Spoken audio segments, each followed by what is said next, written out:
ये 14 जुलाई 1948 का दिन था जब उस वक्त के गवर्नर जनरल मोहम्मद अली जिन्ना को उनकी अदालत के पेश नज़र कोयटा से ज़ियारत मुंतकिल किया गया था। उसके बाद के वो फ़कत 60 दिन जिंदा रहे और 11 सितंबर 1948 को अपने खालिक हकीकी से जा मिले। बाबा पाकिस्तान के यही आखिरी 60 दिन इस पॉडकास्ट का मौजू हैं। पॉडकास्ट के पहले हिस्से का इख्तिताम 30 जुलाई 1948 को होने वाली एक पुरस्रार मुलाकात पर हुआ था, जिसमें मोहम्मद अली जिन्ना से उस वक्त के वजीर आजम लियाकत अली खान और चौधरी मोहम्मद अली मिलने आए थे। आप सुन रहे हैं BBC उर्दू की पॉडकास्ट और मैं हूं साद सुहेल। मोहम्मद अली जिन्ना की हालत आइंदा कुछ रोज में इतनी बेहतर हो गई कि 3 अगस्त को डॉक्टर कर्नल इलाही बख्श ने उनसे लाहौर जाने की रुख्सत भी हासिल कर ली। बज़ाहिर उसका सबब ये नजर आता है कि चंद दिन बाद ईद आने वाली थी और डॉक्टर इलाही बख्श ये ईद अपने अहले खाना के साथ मनाना चाहते थे, मगर अभी उन्हें लाहौर पहुंचे एक दिन गुजरा था कि उन्हें डॉक्टर आलम के साथ शुआओं के जरिए इलाज करने का आला अल्ट्रा वायलेट एपरेटस लेकर फौरन ज़ियारत लौटने की ताकीद की गई और 6 अगस्त को ये आला लेकर ज़ियारत पहुंच गए। डॉक्टर रियाज हुसैन शाह ने उन्हें बताया कि उनकी गैर हाजिरी में जिन्ना बहुत कमज़ोर हो गए और उनका ब्लड प्रेशर बहुत गिर गया था, मगर इंजेक्शन लगाने से उनकी हालत कुछ बेहतर हो गई थी। अगले दिन 7 अगस्त 1948 को ईद उल फितर थी। इसी शाम बरकी शुआओं से जिन्ना के इलाज का आगाज हुआ, मगर ये उन्हें मवाफिक नहीं आया और उनके पैरों पर कुछ वरम सा हो गया। 9 अगस्त को डॉक्टरों ने राय दी कि ज़ियारत की बुलंदी मरीज के हक में अच्छी नहीं और उन्हें कोयटा मुंतकिल कर देना चाहिए। जिन्ना पहले तो 15 अगस्त से पहले सफ़र के लिए आमादा नहीं थे, क्योंकि इसी साल जून में फैसला हो चुका था कि यौम आज़ादी 15 के बजाय 14 अगस्त को मनाया जाएगा। लेकिन अपने मौलजीन के इसरार पर वो 13 अगस्त को कोयटा जाने पर रजामंद हो गए। जिन्ना के ज़ियारत के क़याम के ज़माने की बात है कि डॉक्टर कर्नल इलाही बख्श ने फातिमा जिन्ना से पूछा, आपके भाई को कुछ खाने पर कैसे आमादा किया जाए, उनकी खास पसंद का कोई खाना बताएं। फातिमा जिन्ना ने बताया कि बम्बई में उनके यहाँ एक बावर्ची हुआ करता था जो चंद ऐसे खाने तैयार करता था कि भाई उनको बड़ी रग़बत से खाते थे, लेकिन पाकिस्तान बनने के बाद वो बावर्ची कहीं चला गया। उन्हें याद था कि वो लायलपुर का रहने वाला था और कहा कि शायद वहां से उसका कुछ अता पता मिल सके। ये सुनकर डॉक्टर साहब ने हुकूमत पंजाब से दरख्वास्त की कि इस बावर्ची को तलाश करके फौरन ज़ियारत भिजवाया जाए। किसी न किसी तरह वो बावर्ची मिल गया और इसे फौरन ही ज़ियारत भिजवा दिया गया। ताहम जिन्ना को इसकी आमद के बारे में कुछ नहीं बताया गया। खाने की मेज पर उन्होंने अपने मरगूब खाने देखते हुए ताज्जुब का इजहार किया और खुश होकर खासा खाना खा लिया। जिन्ना ने इस्तफसार किया कि आज ये खाने किसने बनाए हैं, तो उनकी बहन ने बताया कि हुकूमत पंजाब ने हमारे बम्बई वाले बावर्ची को तलाश करके यहाँ भिजवाया है और उसने आपकी पसंद का खाना बनाया है। जिन्ना ने बहन से पूछा कि इस बावर्ची को तलाश करने और यहाँ भिजवाने का खर्च किसने उठाया है। अर्ज किया कि यह कारनामा हुकूमत पंजाब ने अंजाम दिया है, किसी गैर ने तो खर्च नहीं किया। फिर जिन्ना ने बावर्ची से मुतालिक फाइल मंगवाई और इस पर लिखा कि गवर्नर जनरल की पसंद का बावर्ची और खाना फराहम करना हुकूमत के किसी इदारे का काम नहीं है। खर्च की तफसील तैयार की जाए ताकि मैं इसे अपनी जेब से अदा कर सकूं। और फिर ऐसा ही हुआ। जिन्ना ज़ियारत में 1 माह क़याम के बाद जब 13 अगस्त 1948 की शाम कोयटा वापस पहुंचे तो उन्होंने अपनी मौलजों से कहा, बहुत अच्छा किया कि आप मुझे यहाँ ले आए। ज़ियारत में मुझे ऐसा महसूस होता था जैसे पिंजरे में बंद हूँ। कोयटा पहुंचने के बाद 16 अगस्त को उनके मौलजीन ने एक मरतबा फिर उनके एक्सरे और दीगर टेस्ट लिए। एक्सरे के नताइज से मालूम हुआ कि जिन्ना की सेहत बतदरीज बेहतर हो रही है और टेस्ट के नताइज ने भी इसी राय को तक़वियत दी।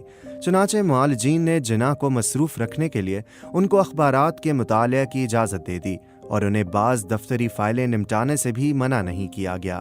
कोयटा पहुंचने के बाद जिन्ना की सेहत चंद रोज़ के लिए इस कदर संभल गई थी कि वो थकान महसूस किए बगैर रोज़ाना 1 घंटा काम करने लग गए थे। उनका मैदा भी बेहतर काम कर रहा था, यहाँ तक कि एक दिन उन्होंने डॉक्टरों के मशवरे के बावजूद हलवा पूड़ी तैयार करवा के शौक से खाई। चंद दिन बाद उन्होंने डॉक्टरों की इजाज़त से सिगरेट नोशी भी शुरू कर दी। डॉक्टरों का ख्याल था कि अगर कोई आदी सिगरेट नोश बीमारी के दौरान सिगरेट तलब करे तो ये उसकी सेहत की जानिब लौटने की अलामत होता है। अब डॉक्टरों ने जिन्ना की सेहत का मजीद जायजा लेते हुए उनसे गुजारिश की कि उन्हें कोयटा से कराची मुंतकिल हो जाना चाहिए, लेकिन जिन्ना स्ट्रेचर पर लेटे लाचार कैफियत में गवर्नर जनरल हाउस नहीं जाना चाहते थे। उनसे बार बार दरख्वास्त की गई तो वो इस शर्त पर कराची जाने पर आमादा हो गए कि वो गवर्नर जनरल हाउस में नहीं बल्कि मलीर में नवाब ऑफ बहावलपुर की रिहाइशगाह में क़याम करेंगे। इन दिनों नवाब ऑफ बहावलपुर इंग्लिस्तान में मुकीम थे। जिन्ना से कहा गया कि उनकी क़यामगाह में रिहाइश के लिए उनको एक ख़त तहरीर करना पड़ेगा, तो उनकी उसूल पसंदी ने उन्हें ये ख़त तहरीर करने की इजाज़त नहीं दी। वो नहीं चाहते थे कि वो मुमलिकत के गवर्नर जनरल होते हुए अपनी मुमलिकत में शामिल एक रियासत के नवाब से किसी किस्म की सहूलत हासिल करने के लिए बाकायदा इजाज़त तलब करें। 29 अगस्त 1948 को डॉक्टर इलाही बख्श ने जिन्ना का एक मरतबा फिर मुआयना किया। वो लिखते हैं, कायदे आज़म का मुआयना करने के बाद मैंने ये उम्मीद जाहिर की कि जिस रियासत को आप वजूद में लाए हैं उसे पूरी तरह मुस्तहकम और अस्तवार करने के लिए भी देर तक जिंदा रहें। मेरे वहमो गुमान में भी ये न आया था कि मेरे जज्बात से वो गमगीन हो जाएंगे। उनके ये अल्फाज और उनका अफसुर्दा और यास अंगेज लहजा मैं कभी नहीं भूल सकता। जिन्ना ने डॉक्टर इलाही बख्श को मुखातिब करके कहा, आपको याद है जब आप पहली बार ज़ियारत आए थे तो मैं जिंदा रहना चाहता था, लेकिन अब मेरा मरना जीना बराबर है। डॉक्टर इलाही बख्श लिखते हैं कि ये अल्फाज ज़बान से अदा करते वक्त उनकी आंखों में आंसू आ गए। एक ऐसे शख्स को आप दीदा देखकर जिसे जज्बात से यकसर आरी और फौलाद की तरह सख्त समझा जाता था, डॉक्टर इलाही बख्श दंग रह गए। जिन्ना की तबीयत बतदरीज बेहतर होने लगी, इसलिए जिन्ना की मुज़महिल तबीयत से उन्हें और भी हैरानी हुई। उन्होंने वजह दरियाफ्त की तो जिन्ना ने फरमाया, मैं अपना काम पूरा कर चुका हूँ। डॉक्टर इलाही बख्श लिखते हैं कि इस जवाब से मेरी उलझन और बढ़ गई और ख्याल हुआ कि वो असल बात पोशीदा रखना चाहते हैं और जो वजह उन्होंने बयान की है वो यूं ही टालने के लिए है। मैं रह रह कर सोचता था कि क्या आज से 5 हफ्ते पहले उनका काम नामुकम्मल था और अब यकायक पाया तकमील को पहुंच गया है। मैं ये महसूस किए बगैर ना रह सका कि कोई बात ज़रूर है जिसने उनके जीने की आरजू मिटा दी है। यही वाक़या फ़ातिमा जिन्ना ने भी तहरीर किया है, मगर कदरे मुख्तलिफ अल्फाज में। वो लिखती हैं, अगस्त के आखिरी दिनों में जिन्ना पर अचानक मायूसी का गलबा हो गया।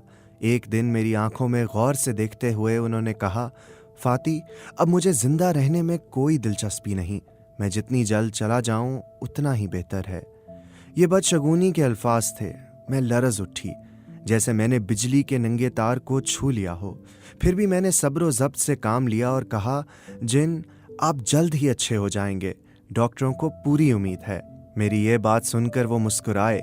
इस मुस्कुराहट में उदासी छुपी थी। उन्होंने कहा, नहीं, अब मैं जिंदा रहना नहीं चाहता। 1 सितंबर 1948 को जिन्ना ने ज़ियारत से बरी फ़ौज के सरबराह जनरल डगलस ग्रेसी के नाम एक ख़त तहरीर किया, जो बदकिस्मती से उनकी आखिरी तहरीर साबित हुई।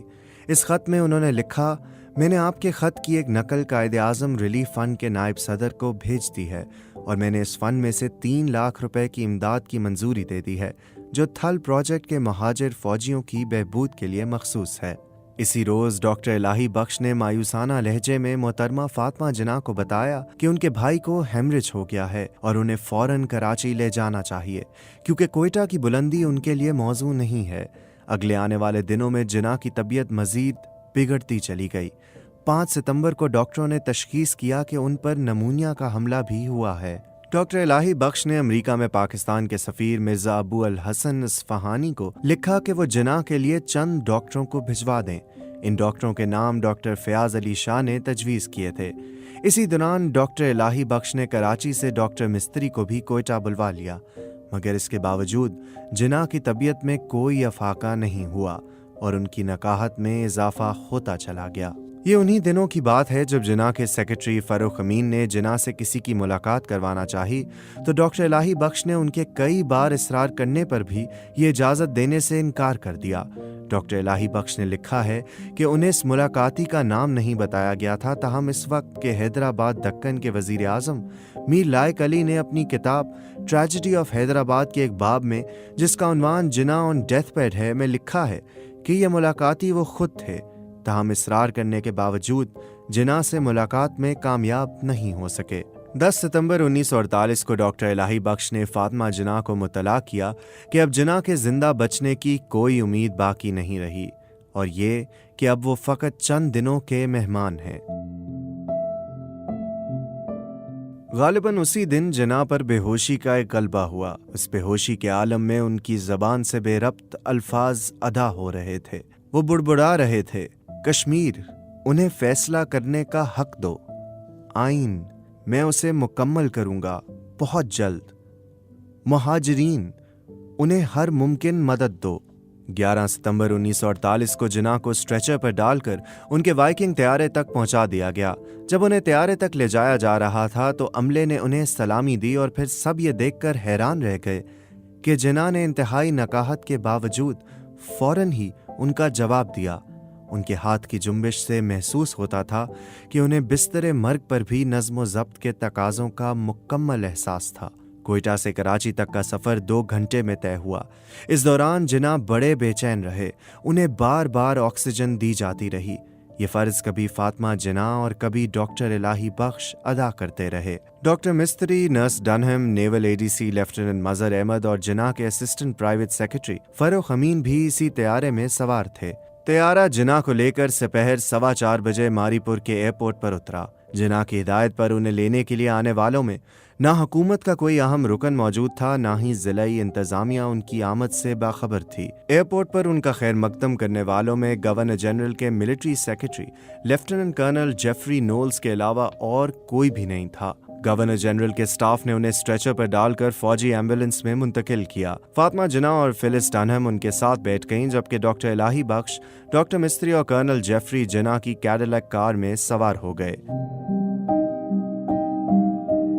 जिना की एम्बुलेंस ने अभी फ़कत 4 मील का फासला तय किया होगा कि उसका इंजन पेट्रोल ख़त्म होने के बायस एक झटके के साथ बंद हो गया। इसी के साथ एम्बुलेंस के पीछे पीछे आने वाली कैडिलैक कार, सामान बरदार ट्रक और दूसरी गाड़ियां भी रुक गईं। कायद की हालत इस काबिल नहीं थी कि रास्ते में बिला वजह एक लम्हा भी ज़ाया किया जाता। ड्राइवर 20 मिनट तक इंजन को ठीक करने की जिद्दोजहद करता रहा। आखिर फातिमा जिना के हुक्म पर मिलिट्री सेक्रेटरी अपनी कार में एक और एम्बुलेंस लेने के लिए रवाना हो गए और डॉक्टर मिस्त्री भी उनके साथ थे। उधर एम्बुलेंस में शदीद हब्स का आलम था। सांस लेना भी दुश्वार हो रहा था। इस बेचैनी पर मुस्तजाद वो सैकड़ों मक्खियां थीं जो जिना के चेहरे के इर्द गिर्द मंडला रही थीं और उनमें उन्हें उड़ाने की सक्कत ना थी। फातिमा जिना और सिस्टर डनहम बारी बारी उन्हें गत्ते के एक टुकड़े से पंखा झलती रहीं। हर लम्हा बड़ी अजियत में गुजर रहा था। कर्नल नोल्स और डॉक्टर मिस्त्री को गए हुए बड़ी देर हो गई थी, लेकिन ना फौजी एम्बुलेंस का इंजन दुरुस्त हुआ और ना कोई और मुतबादिल इंतजाम हो सका। डॉक्टर इलाही बख्श और डॉक्टर रियाज बार बार अपने कायद की नब्ज देखते थे जो बतदरीज डूब रही थी।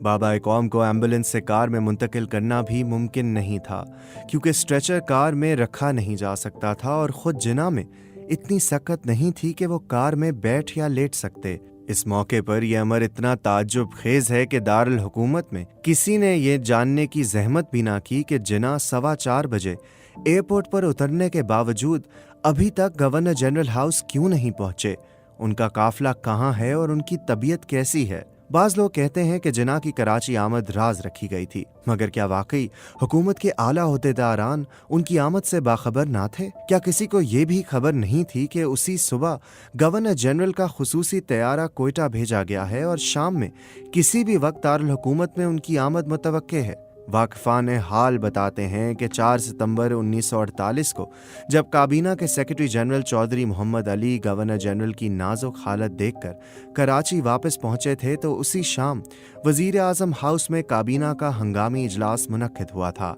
ये नामुमकिन है कि उस इजलास में जिना की बीमारी ज़ेरे बहस ना आई हो। इसके बाद जब मीर लायक अली गवर्नर जनरल से मिले बगैर कराची वापस लौट आए तो उन्होंने गुलाम मोहम्मद की रिहाइश गाह पर लियाकत अली खान, चौधरी मोहम्मद अली और सर जफरुल्लाह खान को जिना की इंतहाई तशवीशनाक हालत से आगाह किया और बकौल मीर लायक अली के तमाम अफराद हैरत ज़दा रह गए थे।